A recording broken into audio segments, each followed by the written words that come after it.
दोस्तों फिर से आपका स्वागत है फिज़िक्स की सेकंड क्लास के अंदर। और आज का जो टॉपिक रहने वाला है वो है scalar and the vector quantities. और हम शुरू करते हैं फर्स्ट एमसीक्यू से, पर उससे भी पहले कुछ क्वेश्चंस जो हैं वो किसके रहेंगे, यूनिट एंड मेजरमेंट के रहेंगे। तो उस कुछ क्वेश्चंस देख लेते हैं उससे रिलेटेड। फर्स्ट क्वेश्चन है the most accurate device for measuring the time interval.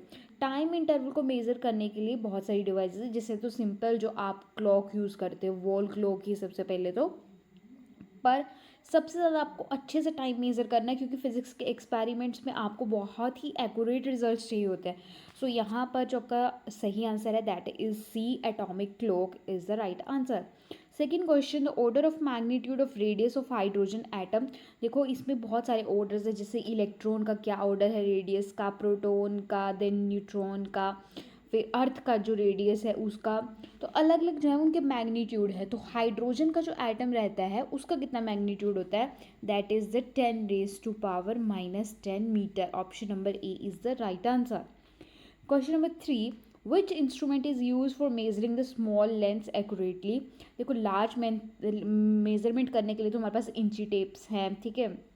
इसके अलावा और भी बहुत सारी डिवाइसेस आपके पास आती हैं, पर जब स्मॉल लेंस की बात आती है तो क्या यूज़ किया जाता है, तो मीटर स्केल तो जैसे लार्ज के लिए होता है, स्टॉप वॉच भी आपका टाइम का है, स्प्रिंग बैलेंस बहुत ज़्यादा वेट के लिए मेज़र किया जाता है। तो वर्नियर कैलिपर है जो लेंथ मेज़र करेगा, वो भी कौन सी वाली, स्मॉल लेंथ को मेज़र करने के लिए यूज़ किया जाता है। That is the option number B is the right answer. If the percentage error in measurement of a quantity is 2%, then the relative error we have to find relative error। उससे पहले formula, क्या formula, कि जो percentage error होता है आपके पास वो किसके इक्वल होता है, that is equal to relative error into 100। अब आपको क्या गिवन है, परसेंटेज एरर जो है वो आपको गिवन है, दैट इज़ कितना, 2 है, ठीक है। एंड रिलेटिव एरर आपको निकालना है इंटू 100। यहाँ से ये 100 जो है वो डिनोमिनेटर में जाएगा and this is equal to 0.02। So relative error क्या होगा, 0.02। So the right answer is option number A. Fifth question, the number of significant figures.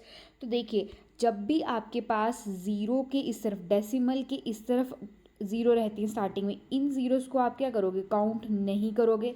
तो आगे आपके पास जितने नंबर बच के वो कहोगे सिग्निफिकेंट फिगर्स। तो इसमें नंबर बच के 7, 4 और 0।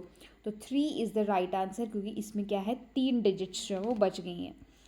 नेक्स्ट जो है आपके पास अपडेट है वो ये है कि अगर आपको CDP चाइल्ड डेवलपमेंट पैरागोजी की क्लास, फिज़िक्स की क्लास और केमिस्ट्री की क्लासेस एंड देन एक HPGK की सीरीज़ है, तो उन सीरीज़ को अगर आपको देखना है तो आप जो है वो उनके प्लेलिस्ट जाके डिस्क्रिप्शन बॉक्स में देख सकते हैं। नेक्स्ट है question 6, which of the following is the vector quantity. अब यहाँ से क्वेश्चन शुरू होते हैं वेक्टर एंड स्केलर के।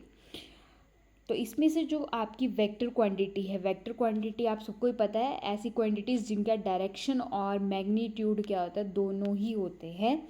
तो यहाँ पर टेम्परेचर नहीं है, स्पीड भी नहीं है, मास का भी ऐसा कुछ नहीं, तो displacement, C is the right answer.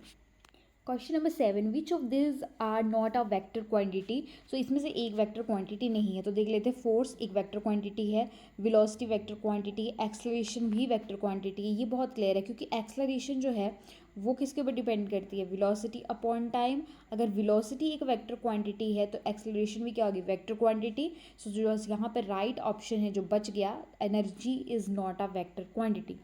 8th question, a scalar quantity is. Scalar quantity का क्या होता है, अब both magnitude and direction, only magnitude only direction, या नाइदर। सो यहाँ पर जो आपका ऑप्शन सही है वो क्या है, option number B is the right answer. सिर्फ स्केलर क्वांटिटी में क्या होता है, मैग्नीट्यूड होता है, डायरेक्शन नहीं होती है। तो यहाँ पर ये सारे ऑप्शन जो है वो गलत हो जाते हैं बाकी। Question number 9, the resultant of two vector is maximum when the angle between them. तो सबसे पहले आपको क्या पता होना चाहिए कि जो रिजल्टेंट है वो उसका फॉर्मूला। तो अभी आपके पास R इज इक्वल टू क्या होता है, square root A² plus B² and then 2AB cos theta. अब देखो यहाँ पर कोस थीटा की वैल्यू अगर आपने मैथमेटिक्स में पढ़ा है तो मिनिमम वैल्यू कोस थीटा की कितनी होती है -1 एंड जो मैक्सिमम वैल्यू है वो कितनी होती है 1। और कोस थीटा की 1 जो वैल्यू है वो कितने एंगल पे होती है, जब एंगल होता है आपके पास क्या 0 डिग्री। ठीक है, अगर 0 डिग्री है तो वैल्यू क्या होगी 1। और अगर ये चीज़ 1 हो जाएगी तो आपके पास रिजल्टेंट आर जो है आर वेक्टर क्या बच जाएगा a² प्लस b² देन साथ में 2ab। तो मैक्सिमम वैल्यू तब होगी जब कोस थीटा क्या होगा आपके पास 1 के इक्वल होगा। सो option number A is the right answer. 0 degree जो है वो एंगल होगा दोनों वेक्टर्स के बीच में। Question number 10, what is the angle between the two vectors if their dot product is 0। दो एंगल जो है आपके पास दो वेक्टर्स हैं, अगर उनका डॉट प्रोडक्ट 0 है तो एंगल कितना होगा। तो अभी देख लेते हैं। अभी dot product is equal to क्या होता है a dot B is equal to A B cos theta. कितना आ रहा है 0 आ रहा है। और अगर ये 0 आ रहा है दैट मीन्स कोस थीटा की वैल्यू क्या हो रही है 0।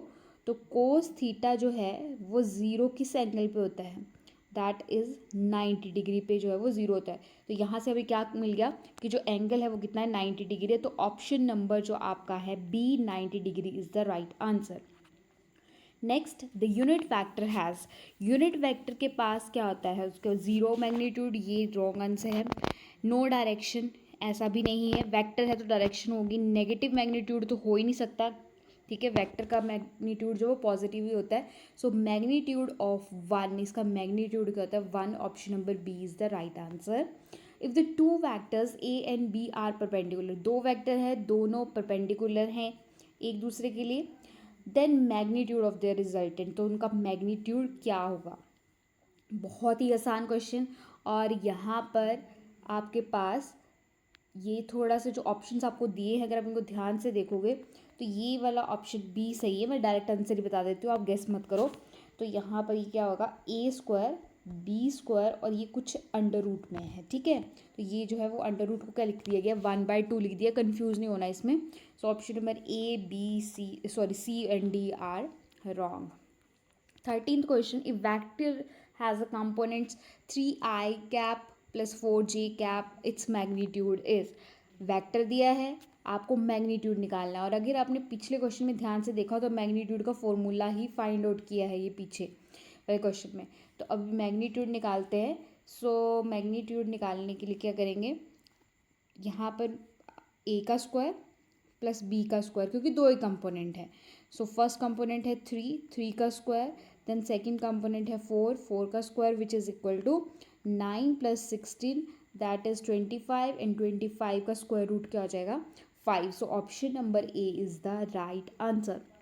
14, the cross product of two parallel vectors. अब क्रॉस प्रोडक्ट पूछ लिया गया है। सबसे पहले तो क्रॉस प्रोडक्ट होता क्या है, A vector cross B vector.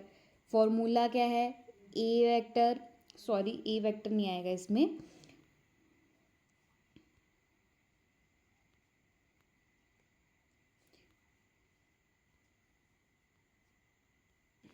A B और साथ में साइन थीटा।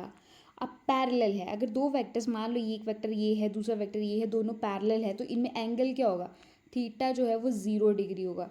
ठीक है, थीटा 0 डिग्री होगा तो ए बी साइन थीटा की जगह वैल्यू पुट कर दो आप 0 and no sine 0 degree is equal to 0। So A cross B का जो क्रॉस प्रोडक्ट है वो क्या आ जाएगा आपके पास 0 आ जाएगा। सो यहाँ पे जो राइट आंसर है that is the option number C 0।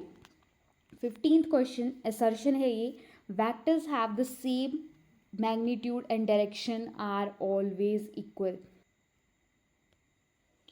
Vectors जिनका क्या है सेम मैग्नीट्यूड है डायरेक्शन भी सेम है वो वेक्टर्स क्या होंगे इक्वल वेक्टर्स होंगे। तो ये स्टेटमेंट तो हो गई राइट।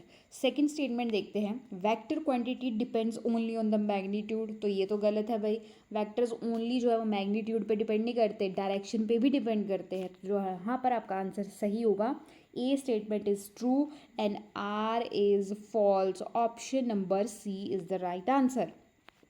16 क्वेश्चन असर्शन है ये फिर से, a zero vector can not have a direction, zero vector की डायरेक्शन नहीं हो सकती। तो आप बताओ ज़रा कि हाँ ये सही है या गलत है।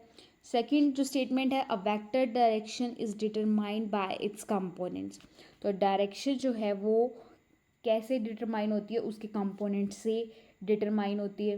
तो देखो जो दोनों स्टेटमेंट हैं यहाँ पर जो गिवन है वो दोनों ही क्या हैं, सही हैं। जो ज़ीरो वेक्टर है उसकी क्या होगी, डायरेक्शन नहीं होगी। दूसरा, a vector direction is determine, क्योंकि डायरेक्शन जो है वो डिटरमाइन किससे होती है, कंपोनेंट से होती है।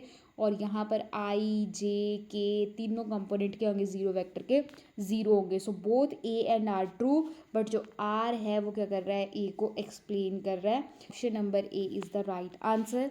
अगर आपको ये वीडियो अच्छी लगी हो तो प्लीज़ चैनल को लाइक शेयर और सब्सक्राइब करके ज़रूर जाओ। Thank you for watching the video.